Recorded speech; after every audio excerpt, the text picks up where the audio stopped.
Assalamualaikum warahmatullahi wabarakatuh. Perkenalkan kami dari kelompok 4 dari kelas E akan mempresentasikan mengenai konsep keberlanjutan arsitektur Nusantara, studi kasus Rumah Joglo. Kami akan membahas mengenai konsep arsitektur berkelanjutan, prinsip arsitektur berkelanjutan dalam objek, dan ulasan arsitektur berkelanjutan dalam objek. Anggota kami, anggota kami yaitu Alia Fatimah Zahra, saya sendiri, Aisyah Klima, Rifasya Zahra, Novawian, dan Audra.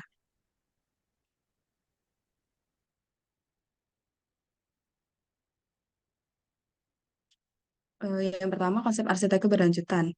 Arsitektur keberlanjutan atau sustainable architecture merupakan konsep arsitektur yang memperhatikan keberlangsungan hidup penggunanya dan lingkungan sekitar, dengan membatasi efek negatif bagi lingkungan dan efisiensi dalam pemanfaatan material energi, pengolahan ruang, dan aspek lingkungan lainnya yang lebih luas. Tujuannya itu untuk memberikan makna kebudayaan yang berkelanjutan, yang terus-menerus dan tidak terputus, serta untuk mendukung keberlanjutan sebuah kawasan. Kemudian terdapat 5 prinsip arsitektur berkelanjutan menurut Brundtland. Yang pertama yaitu efisiensi penggunaan energi, yaitu dengan memanfaatkan pencahayaan alami, penghawaan alami, dan pengolahan air hujan. Kemudian efisiensi penggunaan lahan, yaitu penggunaan lahan secara efisien dengan tidak menggunakan seluruh lahan sebagai bangunan dan menyediakan area hijau. Kemudian efisiensi penggunaan material, yaitu menggunakan material sisa dan bekas untuk pembangunan dan menggunakan material yang melimpah atau langka dengan bijak. Kemudian teknologi dan material baru, yaitu dengan memanfaatkan energi terbarukan seperti angin, matahari, dan air untuk listrik rumah tangga, dan menggunakan material baru yang cepat diproduksi, murah, dan inovatif. Kemudian manajemen limbah, yang yaitu membuat sistem pengolahan limbah domestik yang mandiri dan tidak membebani sistem kota.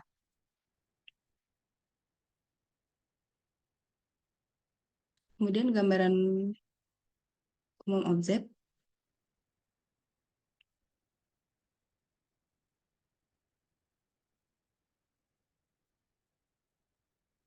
Eh, Objek kasus yaitu berada di yaitu Kampung Joglo Pondokrejo yang berada di Desa Pondokrejo, Kecamatan Bulu, Kabupaten Rembang. Kampung Joglo merupakan sebuah permukiman tradisional yang masih melestarikan rumah tinggal berbentuk joglo di Jawa Tengah. Dari data yang dihimpun pada tahun 2017, terdapat 229 rumah berbentuk joglo, yaitu pada 47,3% dari 422 keluarga yang ada di Kampung Joglo. Meskipun keberadaan beberapa rumah joglo di kampung ini banyak mengalami perubahan dari segi penggunaan material dan tawaran penjualan, tetapi eksistensi dan pertumbuhannya masih tetap terjaga hingga saat ini. Hal ini menunjukkan bahwa adanya warisan nilai sosial dan budaya masih lestari dalam kehidupan sehari-hari masyarakatnya melalui konsep arsitektur berkelanjutan.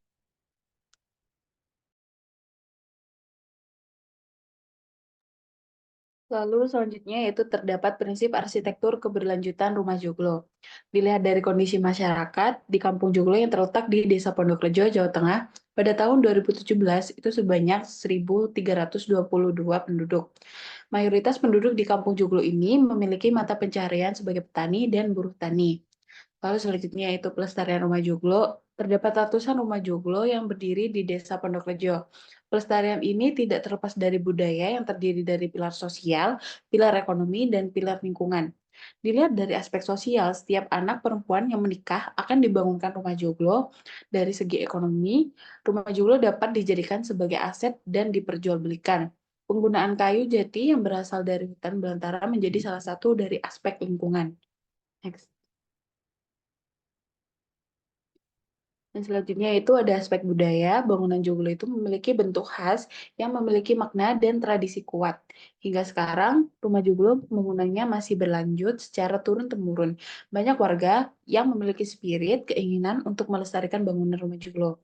Lalu dilihat dari aspek ekonomi, bangunan joglo itu dapat dijadikan sebagai aset keluarga yang nantinya akan diturunkan. Selain itu, rumah joglo ini juga dapat diperjualbelikan. Jika terdapat keluarga yang belum mampu, itu biasanya akan membangun rumah sinom, dan jika sudah mampu, maka akan membangun atapnya menjadi bentuk joglo. Next. Selanjutnya ada aspek sosial. Terdapat tradisi bahwa pasangan akhirnya akan membangun rumahnya sendiri di halaman rumah orang tua mereka. Jika halaman rumah terlalu kecil, seringkali tempat tinggal yang dibangun menempel pada rumah induk dengan cara mengikat atapnya untuk membangun rumah terpisah. Sampai saat ini, metode setiap pembangunan atau pemindahan rumah menggunakan sistem gotong royong. Lalu, aspek lingkungan, kebutuhan kayu jati yang digunakan untuk membangun rumah joglo telah berubah. Pada awalnya, warga bergantung pada kayu dari hutan, tetapi seiring perkembangannya, mereka mulai menggunakan kayu yang ditanam di lingkungan mereka. Selama beberapa tahun, masyarakat telah menanam pohon jati dengan harapan ketika mereka udah dewasa, pohon jati tersebut akan siap untuk digunakan sebagai rumah mereka. Walaupun dari aspek pilar keberlanjutan dapat terlihat eksistensinya, namun masih membutuhkan peran dan partisipasi dari semua pihak agar upaya dan kesadaran masyarakat Desa Pondok Rejo tetap setia dengan tradisi dan budaya membangun dan menggunakan rumah joglonya.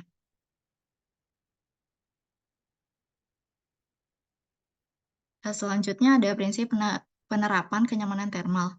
Yang pertama dengan cara melebarkan ukuran atap dengan lebar 2 meter agar atap tersebut lebih menjorok ke depan.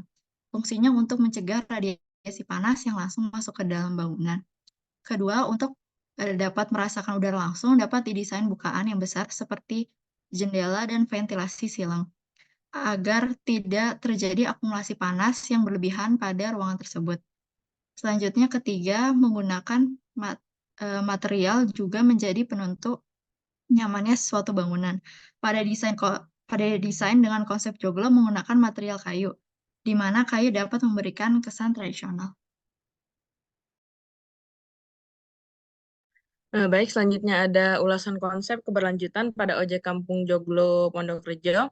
Ada beberapa aspek. Yang pertama itu budaya.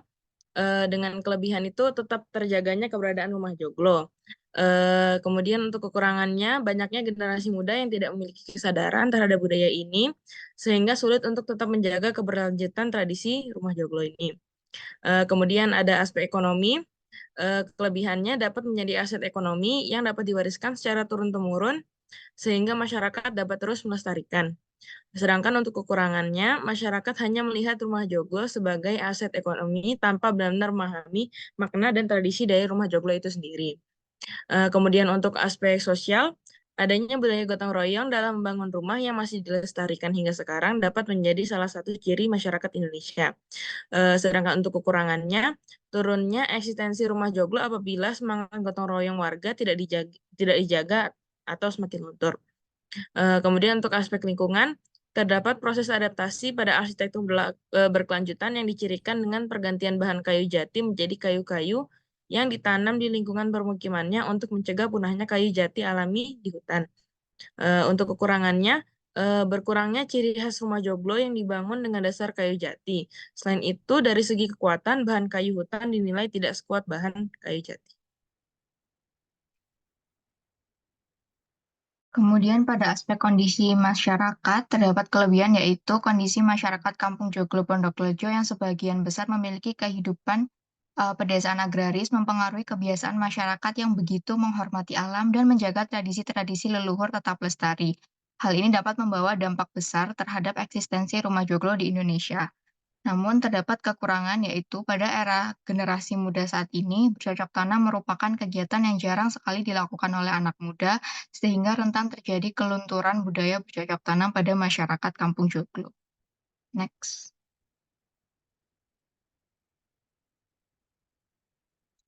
Kemudian untuk penerapan konsep arsitektur berkelanjutan pada rumah joglo di Kampung Joglo Pondok Rejo yaitu seperti disebutkan pada slide awal, terdapat efisiensi penggunaan energi, yaitu ditunjukkan dengan penggunaan jendela berukuran besar dan terletak dari depan hingga belakang bangunan dan dimanfaatkan sebagai penghawaan serta pencahayaan alami. Kemudian untuk efisiensi penggunaan lahan ditunjukkan dengan adanya pintu masuk yang terletak di tengah untuk mempermudah sirkulasi, kemudian penggunaan pagar mangkok dari bambu yang memiliki ketinggian tidak lebih dari 1 meter untuk menjaga kesan privasi, namun tidak mengurangi interaksi antar penghuni rumah dengan tamu. Kemudian yang terakhir yaitu adanya efisiensi penggunaan material penyusun berupa kayu jati sehingga bangunan lebih kuat dan tahan lama, sehingga dapat diwariskan hingga keturunan selanjutnya.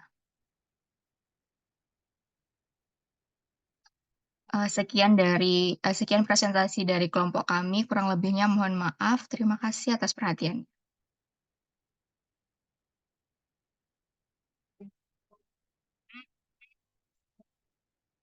Berikut ini merupakan daftar pustaka dari